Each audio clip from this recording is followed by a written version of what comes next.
More conversations. It's pretty much what all salespeople want. With more conversations, you have more leads, more opportunities, and more closed won business.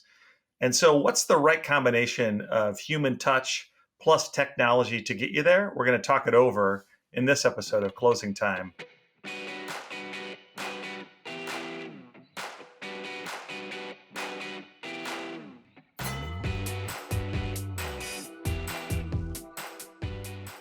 Thanks for tuning into Closing Time, the show for go-to-market leaders. My name is Chip House. I'm the CMO of Insightly, and today I'm joined by Chris Beall. He is the CEO of ConnectAndSell. And Chris, it's a really special episode today because today is our 1 year, our 52nd episode of Closing Time, and you're part of it. Oh, it's fantastic, Chip. Thanks for having me. Yeah, I'm super excited to talk to you, and I have a feeling that this is going to be a fun conversation just from our banter earlier. So what do you think of that idea that I introduced the show with? I mean, just that so many businesses strategy, their growth strategy is built around just getting into more conversations. Is that true? And why is that so? Well, it is true for those that are thinking clearly about the situation. And then everything else kind of comes down to the how. There's an interesting issue that people don't talk about, which is trust. And by saying they don't talk about it, they kind of think it's like a soft thing, like, oh, somebody gets somebody to trust them, right? But when you think about the B2B buying decision, somebody's putting their career on the line for a considered purchase from you. You're the seller, and they're not risking their money. They're risking their reputation, their kids' college education, their retirement, their career. So what's their mindset? The mindset is, unbeknownst to them, by the way, it's a subconscious mindset. I must trust one of these sellers with this decision more than I trust myself because they're experts and I'm not. If I were the expert, I wouldn't be the buyer. I'd be the seller. So now with that threshold, which Anthony Iannarino opens his book, Elite Sales Strategies with, he quotes somebody, I think it's me. That person said, people buy from people they trust to make a decision they don't trust themselves to make. And that's really the key to all of B2B. And now the question is, well, how do we get trust? And the answer is not, I send you an email. The answer is not, I ping you on LinkedIn. The answer is not, I send you a text. I got to get inside your midbrain, inside your emotional centers. And I need your undivided attention for long enough to get trust. So now flip that all the way to the other side and say, oh, wait, when does that happen? Well, I asked Chris Voss, the FBI guy, right? Never Split the Difference, the author of that book. How long do we have to get trust in a first conversation with somebody, a cold call? He said 7 seconds. So now you've reduced growth strategy down to a really odd thing that people don't think about, which is the first 7 seconds of the first conversation with the potential buyer.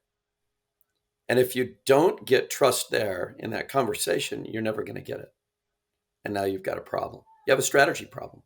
I firmly believe that if you want to dominate markets, you have to get all the way into what happens in that first conversation. I call it paving the market with trust. And then you can harvest that trust over the 3-year replacement cycle for your category of product. Because most categories of products that are considered purchases, they're not going to buy another one day after buying the last one. It's going to be about 3 years. So 11/12 of your market is not in market this quarter. So how do you spread that trust over 3 years? It's really hard because you got to get a lot of conversations and you got to be good at it. For sure. So there's so much baked into that thus far. That you've talked on trust. You've talked about you have 7 seconds to create that trust.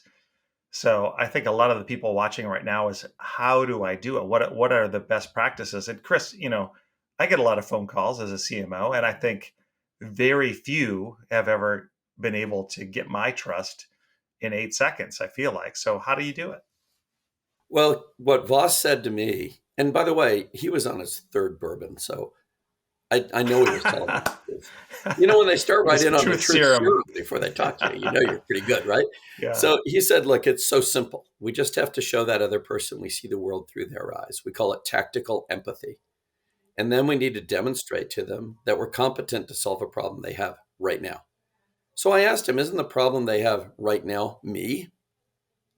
I just ambushed them. Mm-hmm. They weren't expecting me. Yeah, you interrupted them, right? Yeah. He said, yeah, they're afraid of you, actually. You're an invisible stranger, the worst thing in the environment of evolution. So he said, that's actually what makes it work, is you're in complete control, oddly enough, because when you interrupt somebody and scare them, and they won't admit they're scared, but they are, right inside, you have an opportunity to relieve that fear by showing them that you see the world through their eyes and then demonstrating to them that you can solve the problem they have right now. Well, you're the problem, so that's easy. So now you're down to, can you show them you see the world through their eyes? You only have maybe 2 or 3 seconds to do this. And the answer is, it turns out it's easy. One way to do it is just to say the truth, right? The truth is, I am a bad thing. But you don't want to use the phrase bad thing because it's too complicated.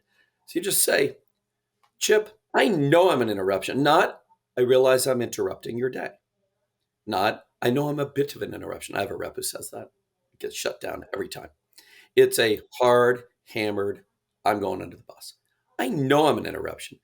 And then you've got to show you're competent to solve the problem they have, which is you. Well, that's easy. You offer to go away in exchange for something. I'll tell you why I called. And you have to say it in a voice that makes them want to come along with you. So the FBI has this voice. They call it playful curious. So this is the hard part. You have to switch from bang, hammering this, like self-indictment to being playful. This is really hard to do. I mean, you have to practice and practice and practice. It has to be sincere. You have to mean it. You have to know it's good for the other person.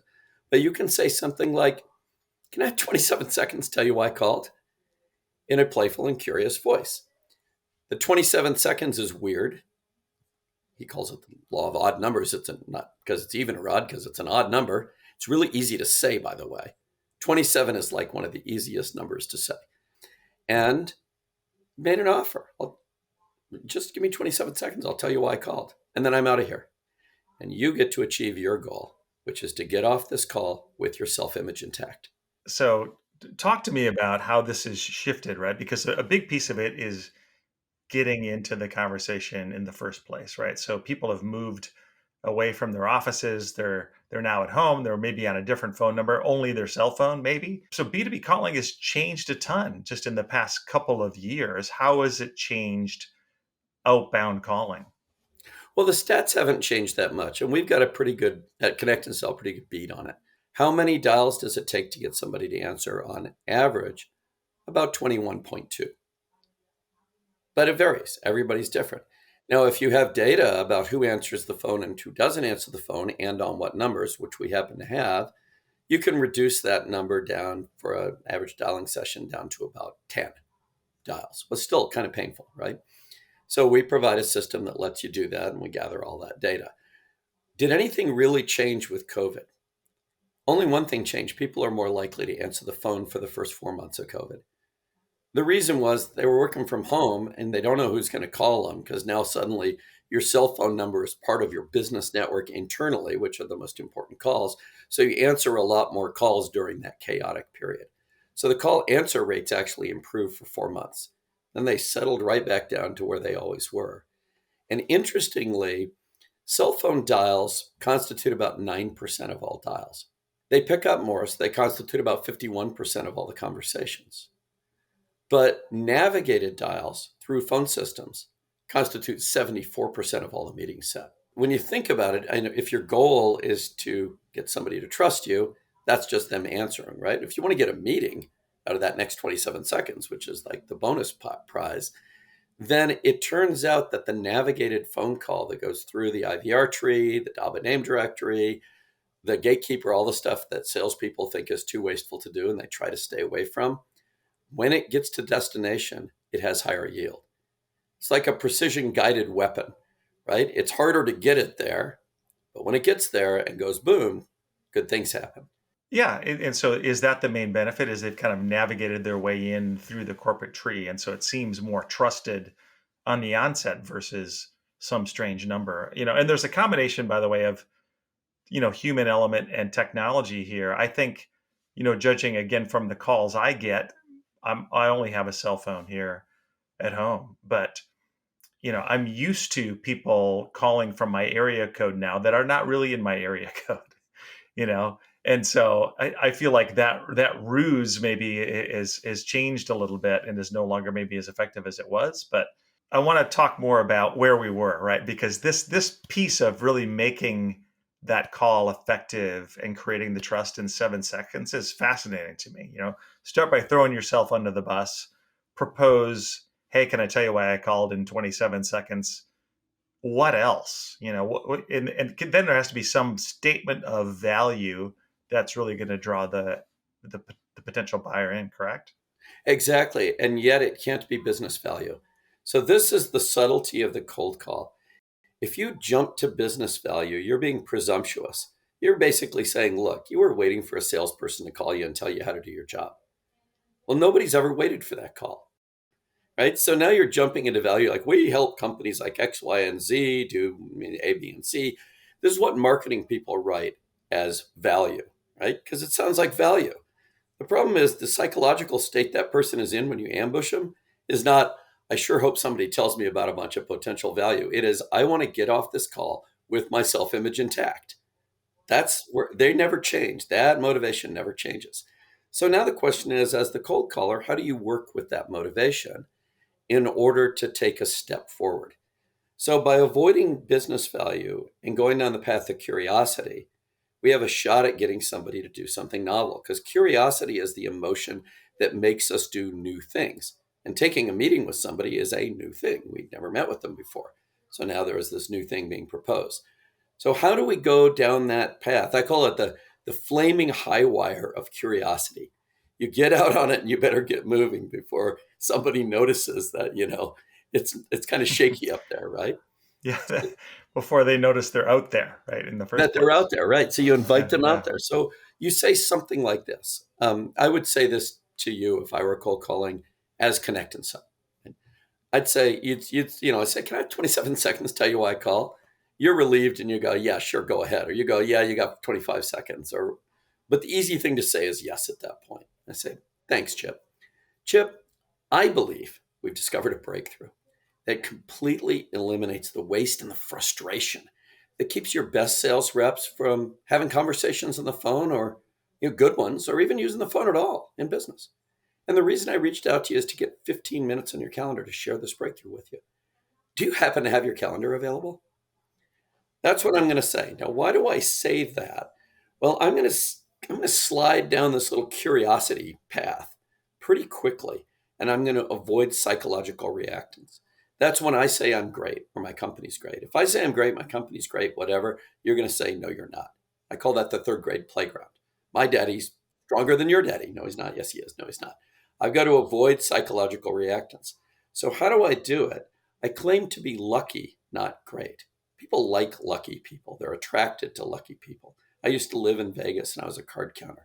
Trust me, you pile up a bunch of chips on a table, everybody wants to be your friend. There's just something about lucky people that's attractive to other people. People are curious about people.